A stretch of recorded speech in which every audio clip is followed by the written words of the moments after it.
Olá, meus alunos. Nós vamos falar hoje sobre o Estatuto de Micro e Empresa e Pequena Empresa. Talvez você possa entender e achar que é tudo a mesma coisa, mas não é. Há uma diferenciação de microempresa e pequena empresa.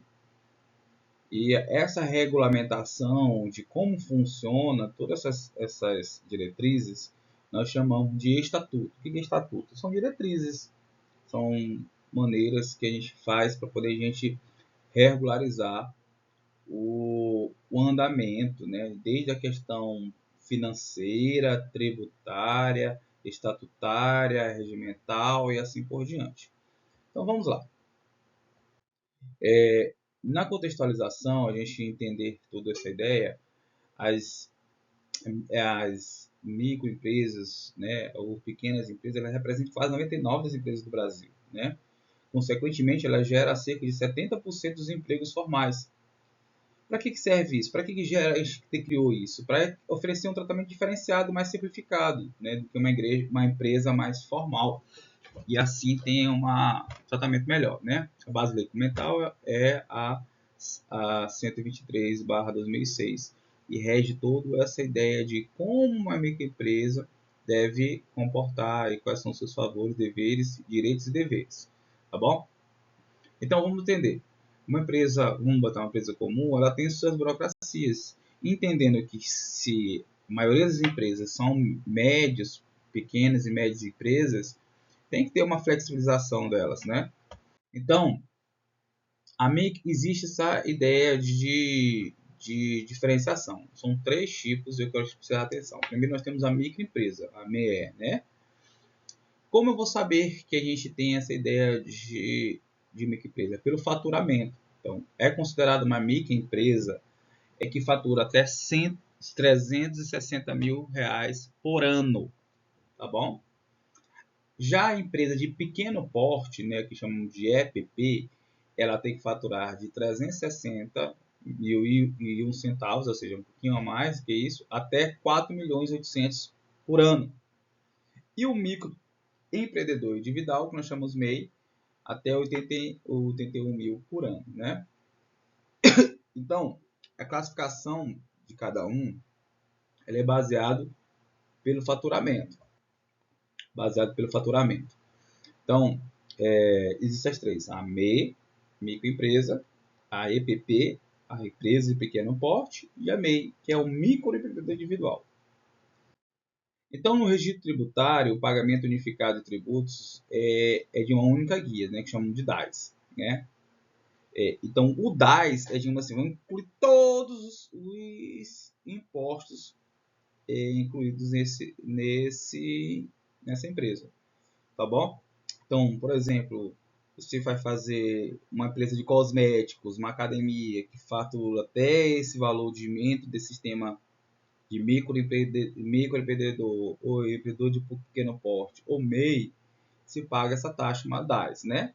Que inclui todos esses impostos, imposto de renda sobre PJ, o, o CSLL, né? E quer dizer que o imposto sobre o lucro líquido, né? Tem o PIS, que é o programa de integração social, que é um imposto para poder fomentar e ajudar trabalhadores de renda baixa. Temos o COFINS, que é a contribuição para financiamento de seguridade social, né? Está está baseado na renda bruta, né? E a ideia de ajudar a previdência social, assistência social, saúde, assim por diante. O IPI, né, que é Imposto sobre Produto Individual Industrializado, se for uma indústria. O CMS, que é Imposto sobre Circulação de Mercadorias. O ISS, para impostos para serviços, né? No caso tem de empresa, mas também tem de serviços. E o último, o CPP, que é a contribuição para a previdência patrimonial, né? Para as empresas que têm empregados registrados, então se paga um imposto sobre os empregados que estão contratados. Então perceba que há um benefício para isso nesse Simples Nacional que se inclui todos esses impostos Não uma única, chamado DAS, né? E quer dizer documento de arrecadação simples, né? Que é um documento do tributo brasileiro.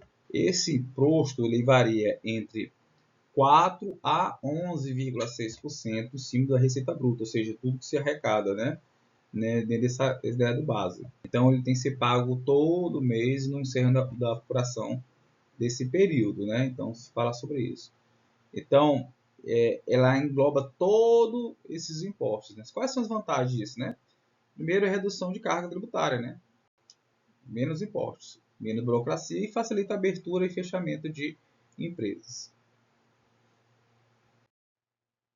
Então, quais são os benefícios do Estatuto? Vamos lá. Acesso facilitado ao crédito, porque você consegue ter mais regulamentação, mais fácil de ter benefícios de crédito. O que é crédito? Dinheiro na praça para poder investir na própria empresa. Lembrando que a empresa é uma pessoa física, né? CNPJ. Menos obrigações a assessorias, né? Ou seja, você precisa de menos burocracia e assessorias para poder ajudar, né? A pessoa, naqueles listas de impostos que eu falei anteriormente, tantos impostos que tem, torna mais fácil. Prioridade de licitações públicas, né? Quem tem microempreendedor, o MEI, ou ME ou EPP, empresas de pequeno porte, ela tem uma certa prioridade, né? Por fomentar o crescimento.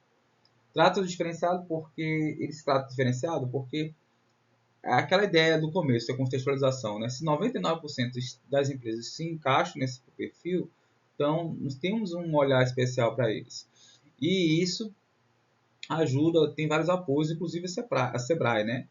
O que é o Sebrae? Sebrae quer dizer Serviço Brasileiro de Apoio ao Micro e Pequenas Empresas, né? Então, é uma, de certa forma, é uma autarquia que funciona para ajudar nessa... É uma empresa pública, perdão, para poder ajudar nesse processo de microempreendedor, pequena empresa e EPP, tá bom?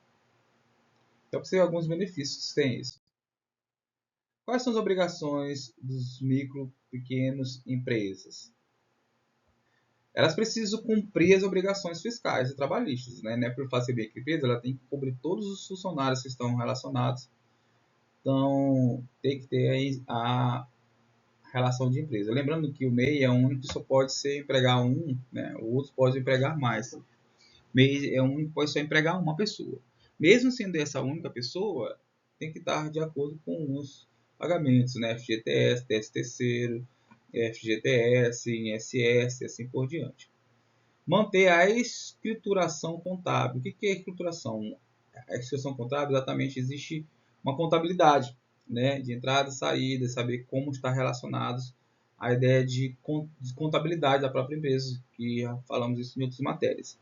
Estar em dia com seus tributos, no caso DAS, e cumprir as normas sanitárias, ambientais e de segurança. De acordo com cada área e cada empresa, existem normas sanitárias e ambientais que estão relacionadas àquela serviço ou produto.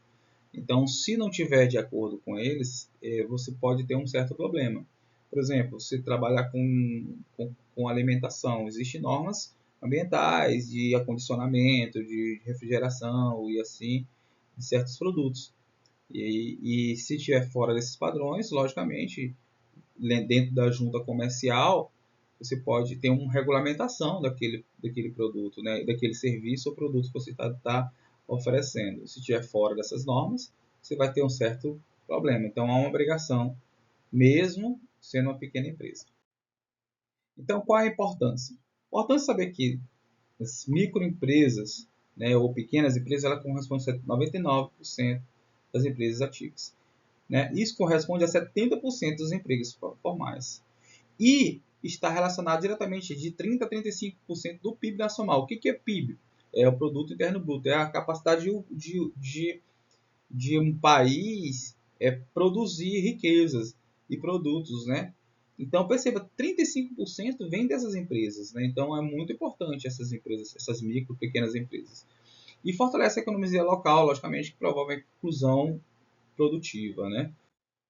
Então, o microempreendedor individual, o MEI, quero dar só essa observação, né, é criado na Lei 128/2008, limite até 81 por ano, como nós falamos no começo, e pode ser empregado um. Os outros estão relacionados. Tributos fixos mensais, INSS, que estão relacionados ao trabalhador, ICMS e ISS, que está relacionado ao DAS. A formalização gratuita do portal gov.me, né? Hoje já se pode fazer de forma virtual a fazer a abertura do MEI. Ok? Para finalizar, deixar aqui um exercício. Qual a lei do Estatuto do micro e pequeno empreendimento ou empresa, tá certo? Qual o limite de um ME, não é MEI, tá bom? Cite 3 importes do Simples Nacional. Nós falamos dos impostos simples nacionais que estão relacionados ao DAS. 2 benefícios da Lei 123 de 2006. A diferença entre microempresa ou empresa de pequeno porte. Existe uma diferença de faturamento. E o que é MEI e quais são as características. Gente, boa aula e até a próxima.